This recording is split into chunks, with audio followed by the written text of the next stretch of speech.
de contar con la participación de uno de los mejores líderes regionales, el presidente de la República Oriental del Uruguay, Luis Lacalle Pou. En marzo del 2020 y con tan solo 46 años, asumió la presidencia de Uruguay, luego de liderar una coalición impulsada por su Partido Nacional y otros partidos del centro derecha. Dicha coalición multicolor, como se la llegó a llamar en el Uruguay, logró cortar con 15 años de gobierno de centro izquierda liderado por el Frente Amplio.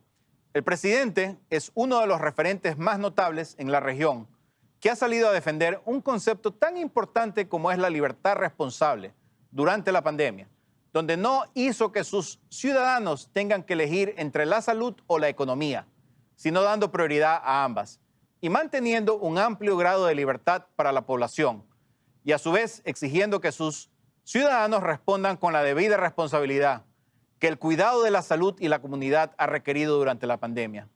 A su vez, su gobierno ha ido tomando medidas y reformas para que el país pueda rebotar de manera más rápida al concluir la pandemia.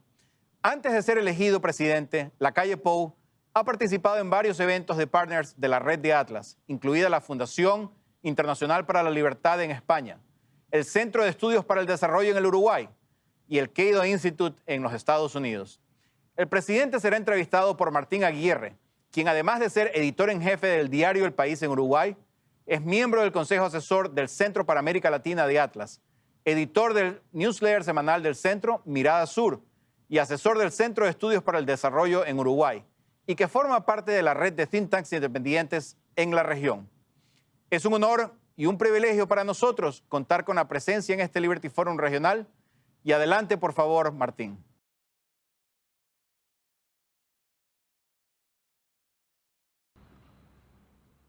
Muchas gracias, Rómulo. Gracias, presidente, por recibirnos y ser parte del Latin Forum de Atlas en esta edición virtual 2021. A los pocos días de asumir el gobierno, 10 días, 13 días, empieza la pandemia. ¿Cómo se siente desde el gobierno esa situación? ¿Se siente como que fue qué mala suerte, me tocó esto, o es una oportunidad para hacer cosas de otra manera? Antes que nada, gracias, Martín, por estar acá en la oficina. El saludo a la gente que está viendo el programa. Hace mucho tiempo apelé a un concepto que sigue vigente y cada vez más, es que uno no le pide al país el mejor momento del mismo, sino que le da el mejor momento personal y del equipo. Obviamente que el viernes 13 de marzo, cuando volvíamos del norte del país y nos enteramos de los primeros 4 casos, nos dimos cuenta que íbamos rumbo a un cambio radical en la agenda, en las prioridades. A veces se dice que los políticos nos encargamos de lo urgente para no encargarnos de lo principal o de lo importante. Lo urgente terminó, en este caso, siendo lo importante con las derivaciones que tuvo en este año y pocos meses. Y no, nunca pensamos que mala suerte. Ni siquiera es un tema racional. Te toca ese momento y ahí hay que demostrar la capacidad de rápidamente adaptarse en un tema que era nuevo para todos, porque no había manuales escritos, no había buenos ejemplos 100% y malos ejemplos 100%. De hecho, hasta el día de hoy, y tú conoces bien la discusión pública, cuando se pretende hablar de modelos, Uruguay tiene su propia estrategia, su propia táctica y no un modelo. Ya más hacia adentro y en los tiempos que estamos viendo, sí, el equipo está como en el round 14, esperando que pase el tiempo porque va horadando el cansancio físico, intelectual, y además los tiempos corren y ves que el gobierno va de a poco gastando sus días, y si bien no nos dedicamos solo a la pandemia, de hecho hemos tratado de hacer las reformas a nuestro alcance que comprometimos, todo el ímpetu, toda la fuerza no puede estar centrado en las cosas importantes. Seguimos con el tema urgente. Uruguay durante buena parte de la pandemia fue un ejemplo, una isla, si querés, en el continente, de buenos resultados. Ahora se complicó un poco en los últimos meses, pero en base a un concepto sin aplicar medidas estrictas de confinamiento, que es ese de libertad responsable. ¿Cómo surgió ese concepto y cuál es el concepto de libertad que había atrás? ¿Cómo llegaste a eso? Nunca pensé acuñar un concepto de libertad responsable.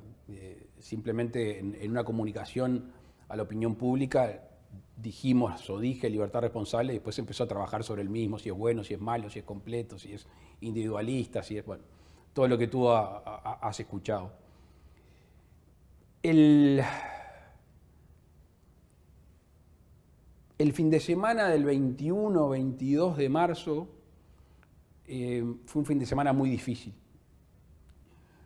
Porque si bien había muy pocos casos, el miedo, la preocupación ciudadana era enorme, entre otras cosas por lo desconocido. No se sabía si la gente se iba a morir, si no se iba a morir, si iba a contagiar, si no iba a contagiar, qué iba a pasar en el mundo. Había imágenes del mundo muy complicadas. Y ahí empezó una presión fuerte, para mí natural, no quiero criticar porque sería injusto, de encerrarnos.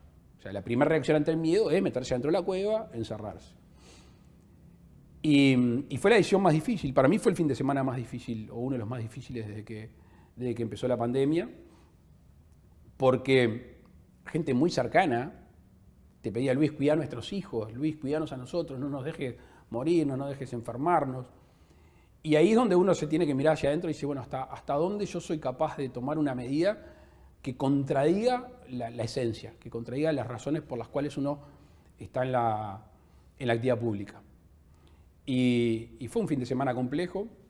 El lunes, en esa oficina que está ahí, tuvimos algunas reuniones con algunos sindicatos, en este caso de la medicina, que venían a proponer la cuarentena obligatoria, encerrarnos. Y ahí quedó demostrado no solo que el presidente, sino el equipo es liberal. Que la libertad no es libertinaje, está claro. Cuando uno se relaciona desde una amistad, desde una pareja, un partido político, un negocio, uno es libre hasta de las concesiones que hace. Y el participar de una sociedad significa que yo soy libre de, en pos del bien común, tener una estructura, básicamente la estructura jurídica, el derecho, que supone que mi libertad entrego esa parte al todo. Y como el hombre es un ser social, la libertad no es siempre pura. Por eso la libertad responsable, ¿qué dice? ¿Qué quiere decir? Es una libertad solidaria. Yo soy libre, yo hago lo que puedo y lo que quiero y lo que puedo, y me gustaría pararme arriba después de la libertad en el concepto de que puedo, pero al mismo tiempo soy solidario con la sociedad. Y me parece que se comprendió, quizá porque había tierra fértil en aquel momento basada en la incertidumbre y en el temor. O sea, cuando nosotros estábamos tomando medidas o estábamos sugiriendo de quédate en casa, yo miraba acá a la Plaza Independencia, no había nadie. Ya la sociedad iba adelante del gobierno en ese sentido. Lo que hacía el gobierno es complementar, consolidar, darle forma a lo que los individuos ya habían hecho. Para ejercer la libertad hay que poder, o sea, el que no tiene un trabajo, el que no puede llevar la comida a su casa, el que no tiene cierta educación, el que no tiene salud, no puede gozar de la libertad que pueden gozar otros. Y ese concepto también estuvo intrínseco en las decisiones. Cuando nosotros nos pedían cerrar, cuando nos pedían bajar la economía, quédate en casa, yo soy asalariado. El que tiene plata y tiene una renta lo puede hacer. Ahora, el que tenía que pelearla todos los días, ese iba a ser el más perjudicado. Y nosotros no estábamos dispuestos. Si en aquel principio, ¿no? En aquel momento, con determinadas medidas de cuidado, con el quédate en casa, con el salir a trabajar, con hacer lo esencial, con establecimientos comerciales que cerraron. Porque dicen, no, cerraron los shopping. Los shopping nunca los cerramos, cerraron ellos, porque no iba nadie. Entonces, económicamente les convencía cerrar. Y así fue que muchos establecimientos comerciales, muchos lugares de esparcimiento cerraron porque la gente no iba. Pasa el tiempo, se le fue perdiendo el miedo, quizás hasta por el éxito que tuvo el pueblo uruguayo en el combate a la pandemia, crecen los casos y baja el miedo. Y así es donde se complejiza. Y ahí la libertad responsable sigue siendo el faro, pero se tomaron muchas medidas. Uruguay fue uno de los países que tomó medidas restrictivas de mitad de tabla para arriba. Igual nos negamos al famoso lockdown, a la famosa cuarentena obligatoria, porque eso, entre otras cosas, significa que la toca aplicar. Y la Constitución uruguaya es muy clara en las herramientas que tiene un gobierno para hacer cumplir un retroceso o un recorte en las libertades. Y tú te podrás imaginar, como lo viste en otros países del mundo, lo que hubiera sido si realmente, vos que conocés la Feria de Piedras Blancas o la de Tristán Narvaja o un puestito en el medio de la nada, si yo le digo, usted no puede estar acá, me dice, yo tengo que comer, yo te llevo detenido. Entonces, creo que la libertad responsable, que se acuñó como un concepto que yo nunca pensé que iba a ser tal, lo que hace es guiar mucho más que la lucha a la pandemia. Es guiar una ideología, una idiosincrasia, una forma de entender la vida de un gobierno que llegó el 1 de marzo del 2020. Ahora, lo que uno nota es este combate a la pandemia o esta estrategia, según todas las encuestas, tiene un masivo apoyo popular, 60, 65. Y Uruguay es un país, por lo menos que en los últimos 100 años, ha tenido una reputación de ser un país como muy estatista, ¿no? muy socialista en algunas cosas. ¿Cómo se entiende que en un país que entendemos de esa manera se haya adoptado de manera tan fuerte un concepto de la libertad? ¿Hay una forma de vender el concepto de libertad en este tiempo? Está en el ADN de los orientales, después de uruguayos, ¿no? Pero en el ADN de los orientales está los codazos, ¿no? La libertad. Nos sentimos nación, dicen los historiadores desde el Éxodo en adelante, hubo el primer sentimiento de conjunto de nación y ahí todo el que se nos arrimaba, la gran mayoría de los orientales, salvo algunos que querían ser una colonia, la gran mayoría optó por la libertad. Y es la historia del Estado, de la nación después Estado, es la historia de la rebeldía de la gran mayoría de los uruguayos, inclusive en las diferencias civiles que llegaron a revoluciones. Es la libertad que el Uruguay ha aplicado internacionalmente. Cuando vos ves hitos de algunas cosas que el Uruguay hace en el concierto internacional, pasando por arriba de las grandes potencias, a lo que deberían ser guías en el mundo, es Uruguay que está el que está en la punta. Entonces, yo creo que no hay que contraponer la libertad individual con el welfare state, con el Estado benefactor. Después podemos discutir el tamaño, después podemos discutir el avance de ese Estado. Creo que eso es lo que nosotros tenemos que hacer. Pero anteponer la libertad pura al estatismo me parece un gran error, porque justamente la definición del liberal es que no se amputa ninguna herramienta.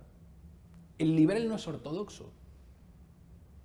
Y el Uruguay es ecléctico, el Uruguay tiene muchas cosas. Entonces, el liberal no significa no ser solidario, lo dijimos al principio, la libertad responsable tiene un contenido muy importante de solidaridad.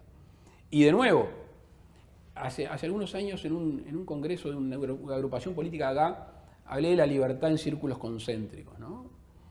La primera, la individual, la que mueve todo, la que uno es el sentimiento por mí más puro de un individuo, la libertad.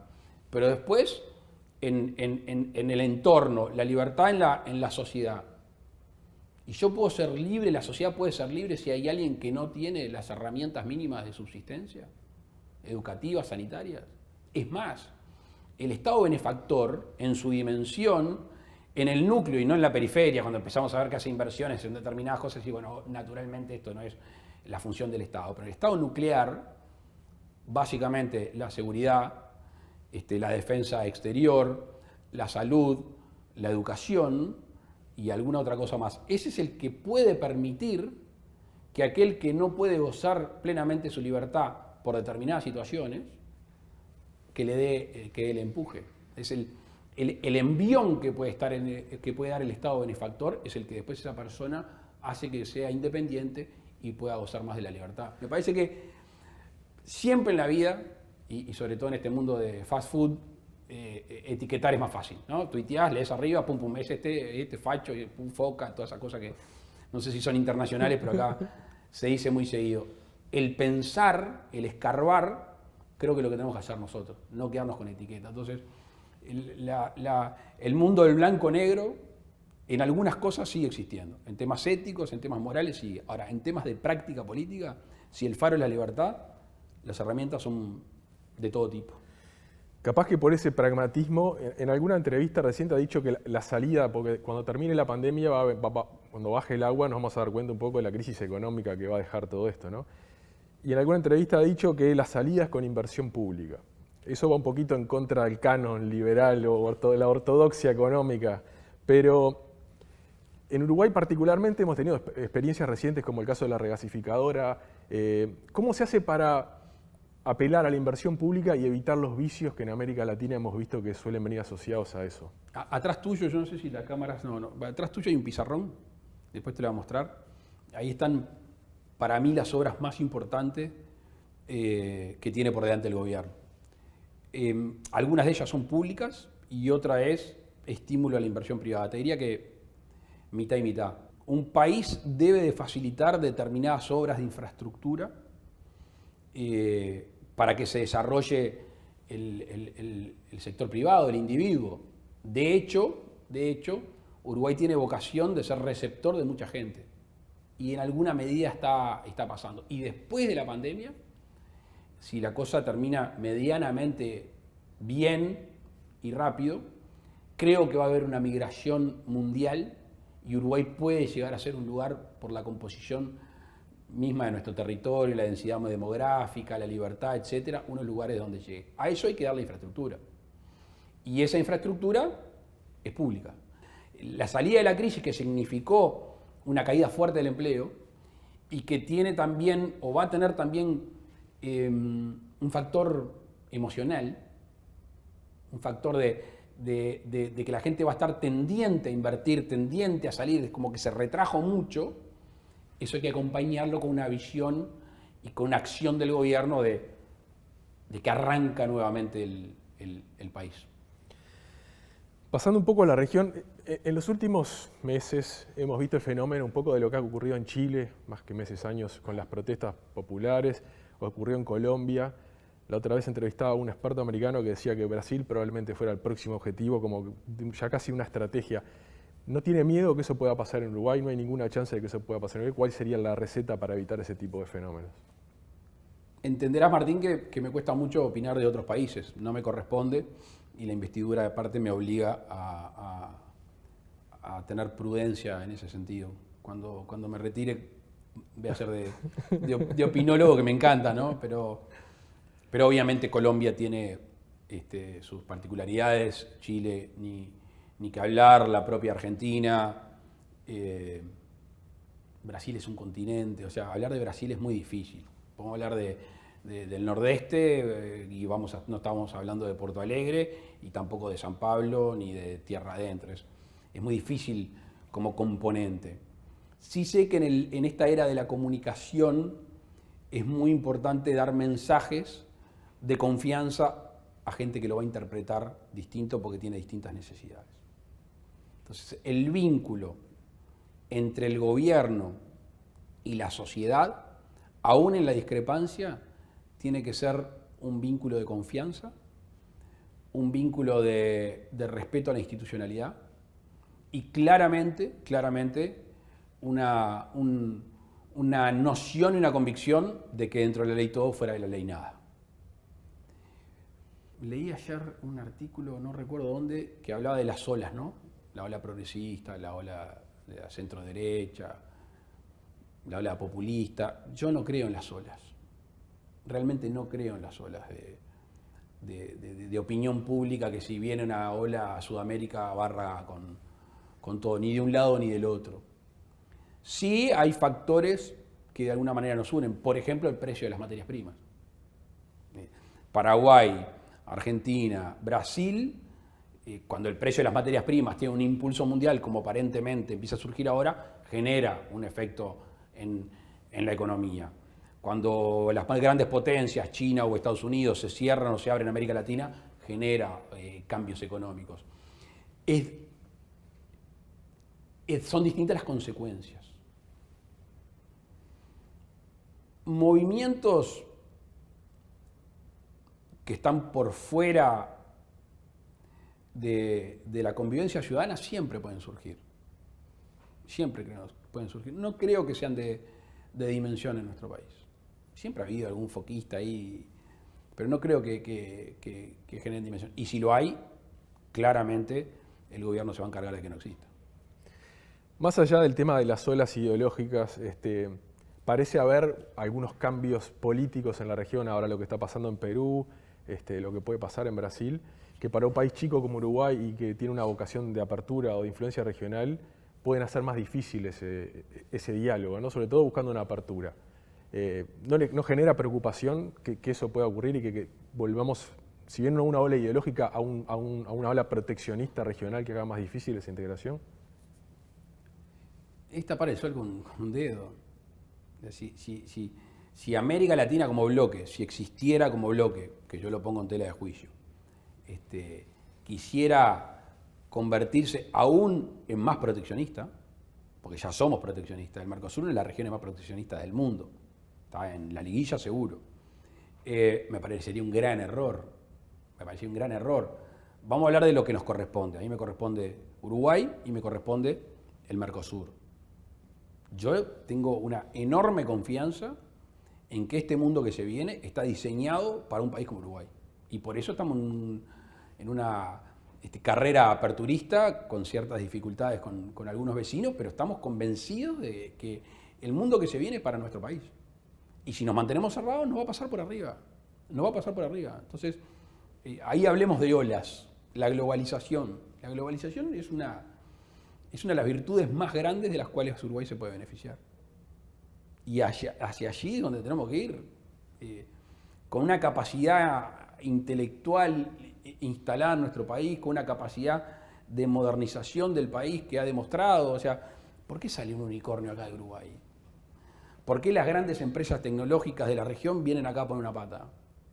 Porque el ecosistema nacional sigue siendo virtuoso para esas cosas. Entonces, de nuevo, yendo a la sola, nosotros estamos sentados acá por 37.000 votos. O sea, pensar que eso es una ola, no, puede ser un empujecito final. ¿Y Perú? Perú, en millones de votantes, se termina definiendo en estas horas 50.000 votos. Por 50.000 votos. Más allá de olas y de estas referencias retóricas, lo que sí pasó fue el huracán Trump, ¿no? 5 años de Trump y ahora 4 años de Trump y ahora vino Biden. ¿Qué cambia para América Latina con el nuevo gobierno en Estados Unidos? Tratemos de ser optimistas. Tratemos. Ojalá me equivoque con lo que voy a decir. Yo por ahora veo a un Estados Unidos, naturalmente con otros intereses, y en lo que respecta a América Latina, muy China referente. Lo veo a Estados Unidos más reaccionando que accionando. Vuelvo a la respuesta anterior. ¿Quién se abre para nosotros? ¿Quién nos permite comerciar? ¿Quién nos compra nuestros productos? Hoy China. Cuando ves que el 30% de las exportaciones del país son hacia China y creciendo, nosotros vamos a tener relaciones comerciales con China lo más que podamos. No son excluyentes. Y eso es lo que debería entender la otra potencia, que apela muchas veces a que tenemos una cabeza occidental, los derechos humanos, y es cierto. Ahora, nuestro país necesita desarrollarse. Entonces, si Estados Unidos estratégicamente a mediano y largo plazo viera lo que algún gobernante, no muchos de Estados Unidos, vieron en su momento, a este ingreso que estamos sentados acá a tierra adentro de América del Sur, si viera estratégicamente que es un lugar donde se va a generar gran parte del alimento en los próximos años, si viera que es básicamente un lugar de estabilidad y de tranquilidad, tendría una agenda de acción y no de reacción. Si corre atrás de China, no creo que sea la mejor manera de generar una relación más fluida. Por supuesto que nosotros tenemos un interés superlativo en tener buenos vínculos con Estados Unidos. Pero esos vínculos están basados en el interés nacional. Eso tiene que quedar muy claro. Nosotros no tenemos intereses supranacionales, por lo menos en lo que hace la ideología. Nosotros cuidamos a todos los uruguayos. Ahora, ¿cómo se hace?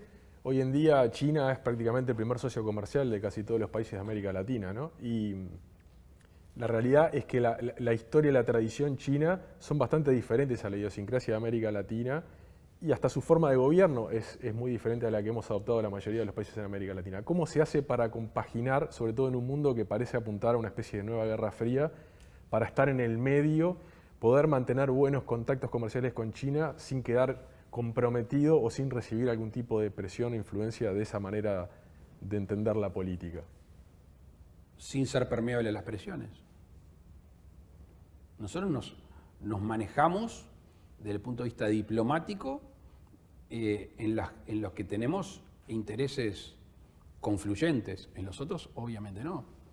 De hecho, Martín, en campaña electoral propusimos explorar un tratado de libre comercio con Cuba. A la gente se le puso los pelos de punta. Y nosotros estamos lo más lejos políticamente de la dictadura cubana. Lo más lejos. Lo que no quiere decir que establezcamos relaciones de comercio si al Uruguay le sirve. Y de ahí, para los costados, para arriba y para abajo, con todos aquellos países que abran sus mercados a nuestro país, vamos a tener relaciones. Que no condiciona un voto en las Naciones Unidas, que no condiciona un voto en la OEA, que no nos condiciona... ¿No condiciona de ninguna manera? Para un país como Uruguay, ¿puede hablar con China, por ejemplo, en un nivel donde no le condicione de ninguna manera su política exterior?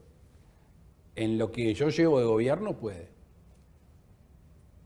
En lo que yo llevo de gobierno, hemos tenido reuniones con la Embajada de China, hemos tenido reuniones con mucha gente en ese sentido, hemos hablado con el presidente Xi Jinping, y nunca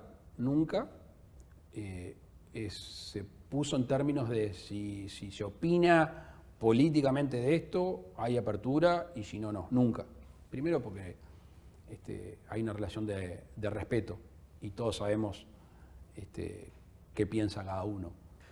Uruguay, en buena medida, toda su historia fue jugar en un equilibrio entre dos potencias mucho mayores como Uruguay y Brasil, ¿no? Como Argentina y Brasil, digo.